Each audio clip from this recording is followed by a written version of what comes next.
Ventilator के सारे modes in 20 seconds. First one is assist control ventilation. ये full ventilator support है। इसमें हम वेंटिलेटर पे सेट करते हैं कि पर्सन पर मिनट कितनी बार सांस लेगा एंड पर सांस में वो कितनी वॉल्यूम ऑफ एयर इनहेल करेगा। Used in severe respiratory failure और पेशेंट अंडर सिडेशन और हैविंग ARDS।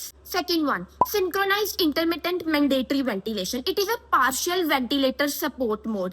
इसमें क्या हमने वो दोनों पैरामीटर्स तो सेट किए ही हैं कि पर्सन पर मिनट कितनी ब्रेथ लेगा एंड कितनी वॉल्यूम इनहेल करेगा पर मिनट। बट अगर पर्सन खुद से ब्रीदिंग के एफर्ट्स ले रहा है तो फिर वो उन एफर्ट्स को सपोर्ट नहीं करेगा। That's why it's a partial support mode and it is used during weaning from mechanical ventilation.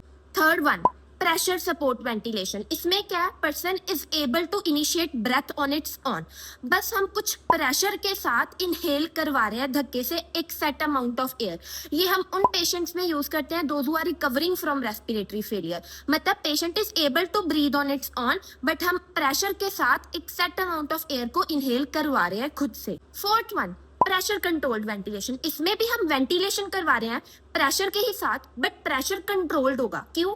ये कब हम यूज करते हैं? अगर किसी को ऑलरेडी ऐसे की कंडीशन है लाइक ARDS जिसमें लंग्स और स्टिफ हो चुकी है तो इतने प्रेशर के साथ लंग्स और डैमेज होगी और स्टिफ होंगी, ब्रीदिंग में और डिफिकल्टी आएगी। सो फर्दर डैमेज को प्रिवेंट करने के लिए हम प्रेशर कंट्रोल रख सकते हैं बट वॉल्यूम में वेरी।